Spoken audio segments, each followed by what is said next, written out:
Special edition में आपका स्वागत है और मैं हूं अदिति त्यागी सीधे काशी से, क्योंकि इस देश में इस वक्त अगर किसी के बारे में बात हो रही है तो वो है काशी।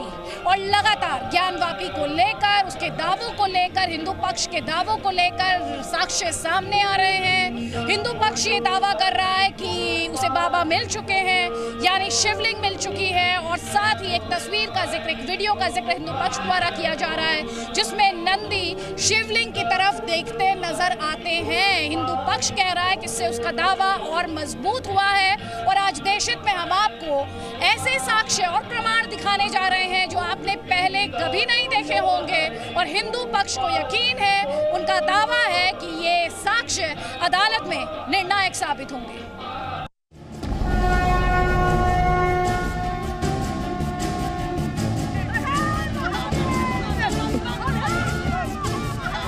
ज्ञानवापी परिसर में वुजू वाले स्थान से मिला शिवलिंग।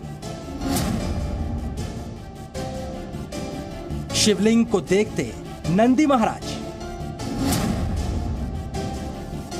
एक नहीं, अब तो दो वीडियो सामने आ चुके हैं और हिंदू पक्ष का मानना है कि ज्ञानवापी पर उनका दावा अब बहुत मजबूत हो गया है।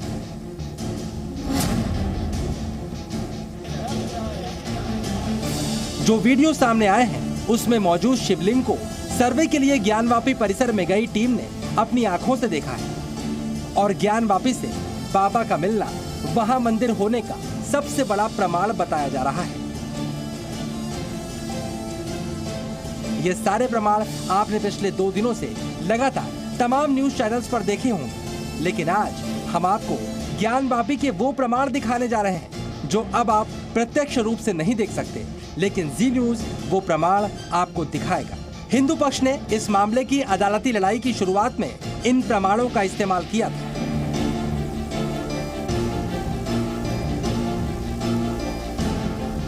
ज्ञानवापी परिसर में तमाम ऐसे प्रमाण मिले जो कि उस परिसर को शिव मंदिर के तौर पर, साक्ष्य के तौर पर अदालत में कार्यवाही के लिए हिंदू पक्ष ने पेश किया है। लेकिन लगातार ज्ञानवापी परिसर को लेकर सवाल उठ रहे हैं, तमाम तस्वीरें आ रही हैं, तमाम तरह के प्रमाण भी पेश किए जा रहे हैं। आज हम आपको ज्ञानवापी परिसर की कुछ पुरानी तस्वीरें दिखाएंगे जिन्हें 1991 में अदालती कार्यवाही में सबूत के तौर पर पेश किया गया था। जी न्यूज पर ज्ञानवापी परिसर के एक एक हिस्से की तस्वीर आज हम आपको इस रिपोर्ट में दिखाएंगे। काशी विश्वनाथ ज्ञानवापी मस्जिद का पहला मुकदमा वाराणसी की जिला अदालत में 1991 में दाखिल हुआ था, जिसकी मुकदमा संख्या 610/1991 है। और इस मुकदमे में पेश किए गए साक्ष्यों को अब हम आपके सामने रखने वाले हैं। सबसे पहले आप इस तस्वीर को देखिए। अदालत में पेश हुई ये उस तहखाने की तस्वीर है जिसे 15वीं शताब्दी में यहाँ पर मौजूद मंदिर का अवशेष बताया जा रहा है। जो इनका जो मैदान है उसके नीचे जो तहखाना है उसका चित्र बताया है इन्होंने कि ये 15वीं शताब्दी के मंदिर का अवशेष है। तो ये देखिए, ये तहखाने की तस्वीर बताकर इसे कोर्ट में पेश किया गया, ऐसा दावा विजय रस्तोगी जी की तरफ से किया गया है। कोर्ट ने इन सभी सबूतों को स्वीकार किया। कोर्ट ने स्वीकार किया है, पार्ट ऑफ द रिकॉर्ड है और फाइनल जजमेंट में इसको कंसीडर किया जाएगा। चलिए अब आप एक और तस्वीर देखिए जिसे ज्ञानवापी के बरामदे का बताया जा रहा है और इस तस्वीर में मौजूद खंभों में बने इन कमल के फूलों को भी देखिए। अदालत में पेश की गई इस तस्वीर को लेकर दावा किया गया है कि मंदिर के खंभों पर ही मस्जिद को बना दिया गया। ये जो पिलर्स हैं जो वर्तमान विवादित ढांचे के बरामदे में आउटर साइड में लगा हुआ है, ये मंदिर के ही यथावत जो है वो खंभे हैं। अब इस तस्वीर को भी देखिए जो ज्ञानवापी की पश्चिमी दीवार की है। इसे जिला अदालत से लेकर हाई कोर्ट तक हिंदू पक्ष ने पेश किया है। दावा है कि ज्ञानवापी मस्जिद के निर्माण के लिए यहाँ पर मौजूद मंदिर की दीवारों का ही इस्तेमाल किया गया। मैंने कोर्ट में, निचली अदालत में और ऑनरेबल हाई कोर्ट इलाहाबाद में भी ये फाइल किया हुआ है, जिसमें इस विवादित स्थल के पश्चिमी दीवार को दिखाता है। जो पश्चिमी दीवार पुराने मंदिर की ही है। उसके नीचे आप देखेंगे तो ये पुराने मंदिर के जो गिराए गए थे उसके ध्वंसावशेष मौजूद हैं। और इधर श्रृंगार गौरी का जो पूजन होता है, श्रृंगार मंडप था जिसमें कि श्रृंगार गौरी का पूजा वगैरह होता था। आपने ज्ञानवापी मंदिर में होने वाले सर्वे के दौरान कई बार तहखानों का जिक्र सुना होगा। आज हम आपको उस तहखाने की तस्वीर भी दिखाएंगे। ये तस्वीर उसी तहखाने की है जो ज्ञानवापी परिसर के नीचे मौजूद है, जिसमें आज भी ज्ञानवापी परिसर में मौजूद मंदिरों की देखभाल करने वाले व्यास परिवार की चीजों के अलावा हिंदुओं की पूजा पाठ का सामान रखा है। ये जो तहखाना है, उस तहखाने का ये दरवाजा है, जो डोर जो है वो लगा हुआ है, लकड़ी का ये दरवाजा है। और इसमें व्यास जी का जो है वो सारा सामान, हिंदुओं का अभी तक भी सामान वगैरह जो है वो सब इसमें रखा जाता है। जो यज्ञ व पूजा पाठ वहाँ और रामचरितमानस आदि का जो महोत्सव होता है वहाँ पर, उसके सारे सामान इसी में रखे हुए। इस तहखाने में 2 ताले लगे हैं, जिसकी चाबी थाने में रहती है और जरूरत के हिसाब से इसका इस्तेमाल किया जाता है। इन सबूतों में मां श्रृंगार गौरी की पूजा पाठ की तस्वीरें भी मौजूद हैं, जिसमें पूजा पाठ की जिम्मेदारी संभालने वाले पंडित सोमनाथ व्यास भी दिखाई दे रहे हैं, जो बताता है पहले श्रृंगार गौरी की पूजा नियमित की जाती है। पश्चिमी दीवार से संबंधित इन्होंने 1991 में जब वाद दाखिल किया स्वयंभू विश्वेश्वर ज्योतिर्लिंग की तरफ से, यानी स्वयं सीधे महादेव की तरफ से, उनके वाद मित्र के तौर पर इनको आगे चलकर कोर्ट ने नियुक्त किया विजय रस्तोगी जी को। और तमाम ये साक्ष्य जो कि अब आपको शायद दिखना बहुत मुश्किल होगा, जी न्यूज़ आपको लगातार वो साक्ष्य दिखा रहा है जो ज्ञानवापी परिसर में मौजूद हैं, जिन्हें हिंदू पक्ष ने जिला अदालत वाराणसी में, हाई कोर्ट इलाहाबाद में सबूत के तौर पर पेश किया है कि वहां पर स्वयंभू ज्योतिर्लिंग विश्वेश्वर का मंदिर मौजूद था, जिसे 1669 में औरंगजेब के फरमान के द्वारा तोड़ दिया गया था। हिंदू पक्ष ने अदालत में दावा किया है कि इन तस्वीरों में वो तमाम तथ्य विराजमान हैं जो साबित करते हैं कि मंदिर को तोड़कर मस्जिद बनाया गया। और अब जब हिंदू पक्ष की ओर से बाबा के स्वयं मिलने का दावा किया जा रहा है, ये सारे प्रमाण और ज्यादा महत्वपूर्ण हो गए हैं। विशाल पांडे, जी मीडिया, वाराणसी। हिंदू पक्ष के वो प्रमाण आपने देखे जो सबसे पहले 1991 में पेश किए गए थे, लेकिन अब बात करते हैं शिव की सवारी नंदी की, जिन्हें शिव के प्रमाण के तौर पर पेश किया जा रहा है। दरअसल हिंदू पक्ष का दावा है कि नंदी हमेशा शिव की तरफ देखते हैं और ज्ञानवापी परिसर में मौजूद नंदी का इंतजार खत्म हो चुका है और शिवलिंग उसी की तस्दीक करता है। आपके लिए नंदी के बारे में जानना जरूरी है। हम आपको बताने जा रहे हैं कि नंदी शिव की सवारी कैसे बने, नंदी को क्यों कहा जाता है कि वो कभी हार नहीं मानते थे, और नंदी के शिव के गढ़ों के अधिपति बनने की कहानी है क्या।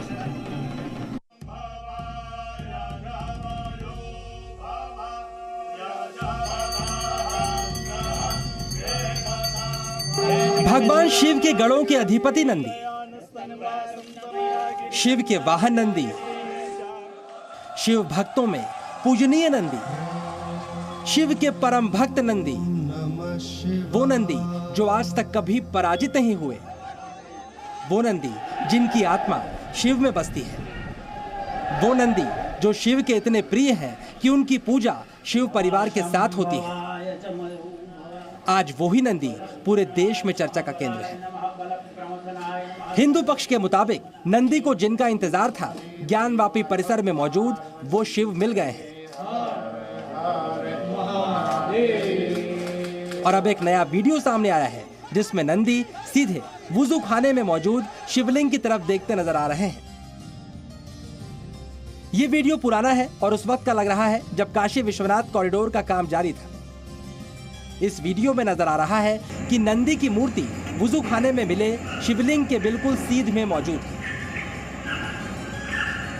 हिंदू पक्ष इसे भी एक बड़ा प्रमाण बता रहा है, क्योंकि शिव मंदिर कोई भी हो, नंदी का मुख हमेशा शिवलिंग की तरफ ही रहता है।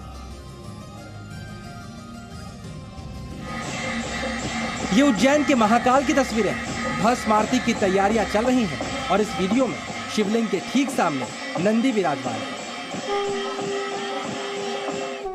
अब हम आपको केदारनाथ लेकर चलते हैं, जहां शिव भक्तों का तांता लगा है और यहाँ भी शिव भक्त भोलेनाथ के साथ साथ उनके गढ़ों के अधिपति और वाहन नंदी की पूजा कर रहे हैं।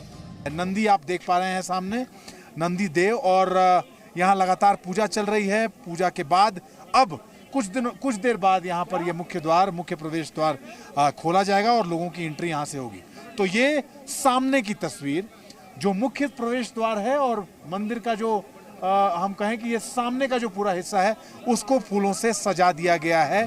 अब जरा यहाँ भी नंदी की स्थिति को देखिए। ठीक शिवलिंग के सामने विराजमान है नंदी।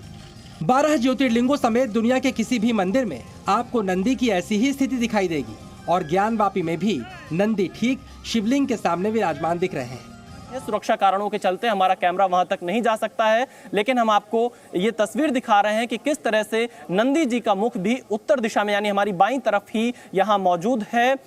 और इसी को लेकर पूरी चीज अगर आप देखेंगे तो लंबे समय से एक इस पूरे मामले के प्रकरण को लेकर अलग अलग पक्ष अपना मुद्दा उठाते हैं, लेकिन इन सब विवादों के बीच, इन सब मुद्दों के बीच आप अगर काशी विश्वनाथ धाम पहुंचेंगे तो आपको इस कॉरिडोर की खूबसूरती, इस कॉरिडोर की स्थिति को देखकर यह लगेगा कि आप पूरे बदले हुए काशी में मौजूद हैं, जो कि प्रधानमंत्री मोदी का ड्रीम प्रोजेक्ट रहा है।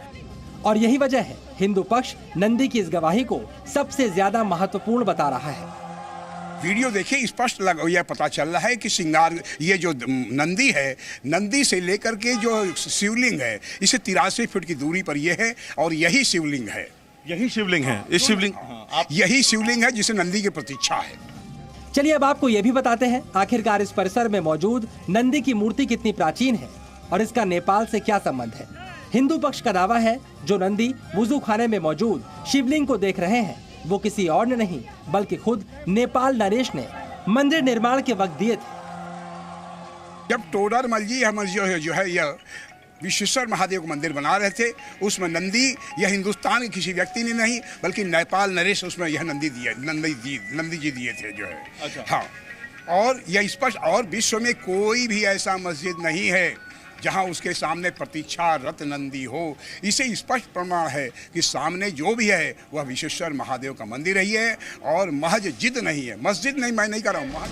अब हिंदू पक्ष की तरफ से ये दीवार हटाने की मांग की जा रही है ताकि नंदी सीधे अपने शिव को देख सके। लेकिन इस बीच हम आपको ये भी बताते हैं आखिरकार शिव और नंदी का रिश्ता इतना मजबूत क्यों है कि नंदी की गवाही को शिवलिंग की रिहाई का सबसे बड़ा आधार माना जा रहा है। पहले काशी की सड़क पर शिव और नंदी को एक साथ लेकर जा रही इस महिला को देखिए। एक थाली और उस पर छोटी नंदी की मूर्ति और शिवलिंग। ये तस्वीर दिखाती है काशी के लोगों का शिव और नंदी से क्या कनेक्शन है। शशि उपाध्याय नाम की इस महिला का तो ये भी दावा है कि उन्होंने 2 महीने पहले प्रधानमंत्री मोदी को ऐसी ही मूर्तियां भेंट दी थीं और शिव नंदी को मिलाने की बात भी कही थी। शशि जी, आखिरकार आप नंदी जी और शिवलिंग को एक साथ लेकर क्यों घूम रही हैं? देखिए, हम पहले 4 मार्च को मोदी जी रोड शो किए थे तो हमने उन्हें ये उपहार में दिया था और कहा था कि इन्हें इनके इष्ट से मिलाएं, और वो बात सत्य हो गई। उन्होंने कहा मैं शीघ्र ही मिलाऊंगा और मिल लिए, इनके इष्ट इनसे मिल लिए। तो इसलिए इस बार मैं नंदी जी के संग उनके इष्ट को भी लेके आई हूँ। इन दावों में दम कितना है ये नहीं मालूम, लेकिन काशी में शिव और नंदी के प्रेम को हर शिव भक्त समझता है, इससे किसी को इनकार नहीं। अब जरा ये भी समझिए आखिरकार शिव और नंदी के इस अटूट रिश्ते की वजह क्या है। आपने शिव मंदिर तो बहुत देखे होंगे, लेकिन क्या कभी आपने ये सोचा कि भगवान शिव के साथ नंदी की प्रतिमा क्यों मौजूद रहती है? आप में से बहुत से लोग कहेंगे कि नंदी भगवान शिव का वाहन है, इसलिए दोनों साथ रह सकते हैं। लेकिन इसके पीछे की कहानी क्या है? नंदी कब, कैसे और क्यों महादेव की सवारी बने? ज्ञानवापी में नंदी की चर्चा के बीच आज हम आपको इस कहानी के बारे में भी विस्तार से बताएंगे। जहां शिव मौजूद है वहां नंदी भी विराजमान रहते हैं। अपने इष्ट की कृपा को पाना इतना आसान नहीं होता, लेकिन नंदी जो कभी हार नहीं मानते, उन्होंने मृत्यु को जीतकर शिव की कृपा हासिल की थी। मान्यताओं के मुताबिक शिलाद मुनि ने कठोर तपस्या से नंदी को पुत्र के रूप में प्राप्त किया था। शिलाद ऋषि ने अपने पुत्र नंदी को संपूर्ण वेदों का ज्ञान प्रदान किया। एक दिन शिलाद ऋषि के आश्रम में मित्र और वरुण नाम के 2 दिव्य ऋषि पधारे। नंदी ने अपने पिता की आज्ञा से उन ऋषियों की अच्छी तरह से सेवा की। चलते वक्त ऋषियों ने शिलाद ऋषि को तो लंबी उम्र का आशीर्वाद दिया, लेकिन ऋषियों से नंदी को लंबी उम्र का आशीर्वाद नहीं मिला। और जब शिलाद मुनि ने ऋषियों से अपने पुत्र को लंबी उम्र का आशीर्वाद न देने की वजह पूछी, तो उन्होंने बताया कि नंदी अल्पायु हैं, ऐसे में उनको ये आशीर्वाद नहीं दिया जा सकता। इसके बाद नंदी के पिता चिंतित हो गए। मान्यता है कि जब नंदी जी के पिता ने उनके अल्पायु होने की बात बताई तो नंदी जी हंसने लगे और नंदी जी ने कहा कि जब आपने मुझे भगवान शिव की कृपा से पाया है तो फिर मेरे जीवन की रक्षा भी भगवान शिव ही करेंगे। इसके बाद नंदी भुवन नदी के किनारे तपस्या पर बैठ गए। कठोर तपस्या के बाद भगवान शिव वहां प्रकट हुए और नंदी से खुश होकर उन्हें गले लगाया और वहां पर ही नंदी को बैल का चेहरा देकर उन्हें अपने वाहन और गणों के सर्वोत्तम रूप में स्वीकार किया। यानी नंदी ने हार नहीं मानी, कठोर तपस्या की और अल्पायु से अजर अमर हो गए और इसी के साथ उन्होंने अपने आराध्य शिव की कृपा भी प्राप्त कर ली। नंदी का मतलब होता है नंदयति, जो सबको आनंद प्रदान करे, और भगवान शिव भी सबको आनंद देते हैं। और नंदी के अंदर एक चीज़ और विशेषता है कि वो सभी प्रकार के भारों को वहन कर लेता है, इसलिए भगवान शिव ने अपने वाहन को नंदी के रूप में स्वीकार किया और परिवार के रूप में स्वीकार किया। और शिव के अंदर एक सबसे बड़ी ऊर्जा जो शक्ति है वो समरसता का प्रतीक है। तो नंदी के कभी हार नहीं मानने के गुण ने उनको शिव के गणों का अधिपति बना दिया, पूजनीय बना दिया। और हिंदू पक्ष का दावा है नंदी ने एक बार फिर शिव की कई सदियों तक कठोर तपस्या की है, इसी वजह से शिव को उन्हें दर्शन देने पड़े हैं। फिलहाल ज्ञानवापी में नंदी और शिव के बीच दीवार मौजूद है और हिंदू पक्ष इस दीवार को हटाने की मांग कर रहा है। अब नंदी का ये इंतजार कितना लंबा होगा, इसका पता भी शायद शिव को ही है। अंकुर त्यागी के साथ विशाल पांडे, जी मीडिया, वाराणसी।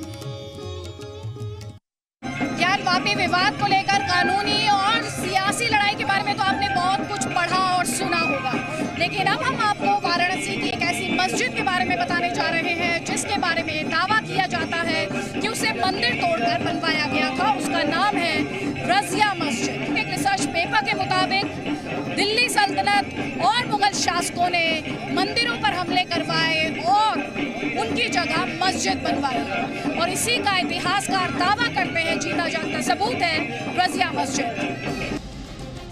ये है वाराणसी का रजिया मस्जिद। इसका इतिहास सदियों पुराना है। इतिहास के पन्ने पलटने पर आपको पता चलेगा कि करीब 9 सदी पहले यहाँ एक मंदिर हुआ करता था। दावा किया जाता है कि दिल्ली सल्तनत के दौर में उस मंदिर को तोड़कर मस्जिद बनाई थी। हम इस वक्त काशी में मौजूद हैं। मेरे पीछे जो आप इस वक्त नज़ारा देख रहे हैं, ये गेट नंबर 4 है काशी विश्वनाथ का। गेट नंबर 4 यही वो एंट्री पॉइंट है जहां से होकर लोग जो भगवान शिव के दर्शन करने के लिए अंदर जाते हैं। आपको उसके ठीक सामने मैं एक बिल्डिंग दिखाना चाहूँगा। तो बेसिकली बिल्डिंग नहीं है, ये अपने आप एक मस्जिद है। इस मस्जिद का नाम है बीबी रजिया मस्जिद। और बताया जाता है कि काशी विश्वनाथ का जो मंदिर है कई बार जो टूटा है, कई बार उसको तोड़ा गया है, ढहाया गया है और फिर उसको बनाने की जो कहानी है उसमें इतिहासकारों के अपने अपने दावे हैं। उसी दावे में से एक दावा है प्रोफेसर राणा पीबी सिंह का। प्रोफेसर राणा पीबी सिंह जो अपने आप में काफ़ी रिसर्च वर्क कर चुके हैं काशी विश्वनाथ मंदिर के ऊपर और उनके पास इसकी पूरी रिसर्च कॉपी है जैसा उनका दावा है।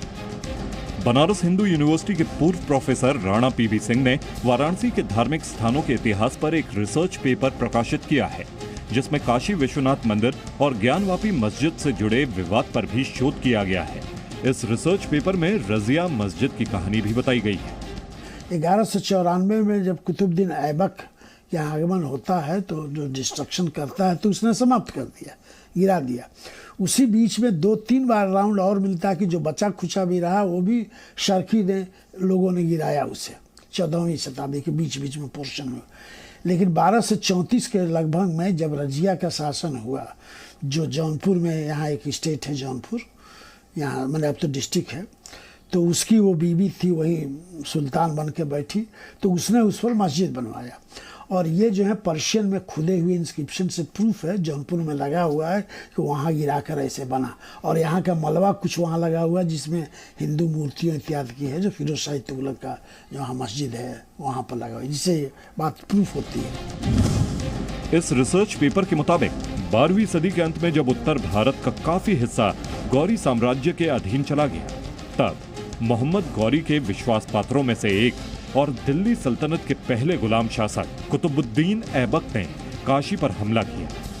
उसने भगवान शिव के प्राचीन मंदिर को तोड़कर नष्ट कर दिया। इसके कुछ वर्ष बाद रजिया सुल्तान ने काशी में उस जगह पर एक मस्जिद का निर्माण करा दिया, जहां पहले भगवान शिव को समर्पित प्राचीन ज्योतिर्लिंग था। रजिया सुल्तान जौनपुर की रहने वाली थी। रजिया सुल्तान के नाम ही इस मस्जिद का नाम रजिया मस्जिद पड़ा। बताया जाता है कि साल 1194 में कुतुबुद्दीन ऐबक ने इस जो यहाँ पर जो मंदिर हुआ करता था भगवान शिव का, उसको ढहा दिया था। और उसके बाद ये काफ़ी समय तक ऐसे ही रहता है। और उसके बाद जैसा कि दावा खुद प्रोफेसर राणा पीबी सिंह करते हैं कि जौनपुर में रहने वाली वहाँ की एक जो रानी थी जिनका नाम बीबी रजिया था, वो आती हैं। वो उस वक्त जो टूटा फूटा शिव मंदिर था और काफ़ी हद तक उसको क्षतिग्रस्त कर दिया गया था, वहाँ पर फिर वो इस मस्जिद का निर्माण कराती हैं। काशी में जो स्थान हिंदुओं की आस्था का सबसे बड़ा केंद्र था, उसका इस्लामीकरण कर दिया गया। ज्ञानवापी मामले पर सियासी अखाड़ा भी तैयार हो गया है। राजनीति के योद्धा इस अखाड़े में अपने अपने दांव आजमाते नजर आ रहे हैं।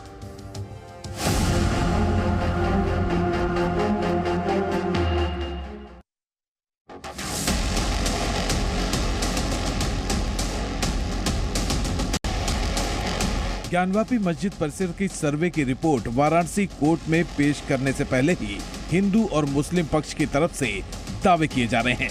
हिंदू पक्ष ने ज्ञानवापी मस्जिद में शिवलिंग मिलने का दावा किया है। मुस्लिम पक्ष शिवलिंग जैसी चीज को फव्वारा बता रहा है। दोनों पक्षों के दावों के बीच ज्ञानवापी मामले पर सियासत भी गर्मा गई है। कांग्रेस ने आरोप लगाया है कि ज्ञानवापी, ताजमहल और कुतुब मीनार का नाम लेकर धार्मिक भावनाओं को भड़काया जा रहा है। भारतीय जनता पार्टी ये जवाब नहीं देना चाहती कि इस देश में 45 साल में सबसे अधिक बेरोजगारी क्यों है। तो हिंदू मुसलमान को लड़वाओ और सब मुद्दों को ढांपते जाओ, ये भाजपा का मूल मंत्र बन गया है। बीएसपी अध्यक्ष मायावती ने आरोप लगाया कि बीजेपी के राज में तीर्थ स्थलों को निशाना बनाया जा रहा है। उन्होंने कहा कि धार्मिक भावनाएं भड़काने से देश का भला नहीं होगा। एक धर्म समुदाय से जुड़े स्थानों के नाम भी एक एक करके जो बदले जा रहे हैं, तो इससे आपसी नफरत एवं द्वेष की भावना ही पैदा होगी। एसपी प्रमुख अखिलेश यादव ने भी बीजेपी को कटघरे में खड़ा किया। अखिलेश ने आरोप लगाया कि बीजेपी बुनियादी सवालों से ध्यान भटकाने के लिए ऐसे मुद्दे उछाल रही है। ज्ञानवापी मस्जिद बहुत पुरानी रही है और ये भारतीय जनता पार्टी की जानबूझ करके साजिश है। जो बुनियादी सवाल हैं उन पर चर्चा न हो। अखिलेश यादव के उलट समाजवादी पार्टी के नेता रूबीना खानम ने कहा कि मंदिर तोड़कर मस्जिद बनाना गलत है। उन्होंने मुस्लिम धर्म गुरुओं को नसीहत दी कि अगर ऐसा है तो उन्हें दावा छोड़ देना चाहिए। सुन्नी उलेमा काउंसिल के अध्यक्ष ने कहा कि रूबीना खानम को इतिहास की जानकारी नहीं है। अगर वहाँ पर कब्जा किया गया है तो हमारे इस्लाम में वहाँ पर नमाज पढ़ना हराम है। इसीलिए अगर ये बात साबित होती है तो हमारा मुस्लिम समाज, हमारे धर्म गुरु, हमारे उलमा उस जमीन को हिंदू पक्ष को वापस कर दें। मैंने तो कहा रूबीना खानम को पहले इतिहास मालूम करना चाहिए। मुसलमानों ने तोड़े नहीं तो मुसलमान क्या उसको हटाएं? उसको तोड़ने वाले ही हिंदू हैं। यूपी सरकार में मंत्री दानिश अंसारी ने कोर्ट के फैसले का सम्मान करने की नसीहत दी। उन्होंने कहा कि जो भी फैसला होगा वो सभी को मान्य होगा। डिप्टी सीएम ब्रजेश पाठक ने कहा कि अदालत के फैसले का सम्मान किया जाएगा। सब लोग इंतजार कर रहे हैं और जो भी न्यायालय का अनुपालन होगा उसका हम सब मतलब जो भी आदेश होंगे उसका अनुपालन करेंगे। ये मामला माननीय न्यायालय में है और न्यायालय सभी पक्षों को गंभीरता से सुन रहा है, सभी तथ्यों की गंभीरता से जांच कर रहा है। तो हम सबको माननीय न्यायालय के फैसले का इंतजार करना चाहिए। यानी ज्ञानवापी मामला कोर्ट में होने के बावजूद हर कोई इसे अपने अपने सियासी चश्मे से देख रहा है। ज्ञानवापी का सच क्या है, सर्वे में क्या मिला, किसका दावा मजबूत है, इन सभी सवालों के जवाब के लिए 19 मई तक इंतजार करना होगा, जब वाराणसी की जिला अदालत में सर्वे रिपोर्ट दाखिल की जाएगी। Bureau report, ji media. Presenting B News app, available on Google Play and App Store. Download it now.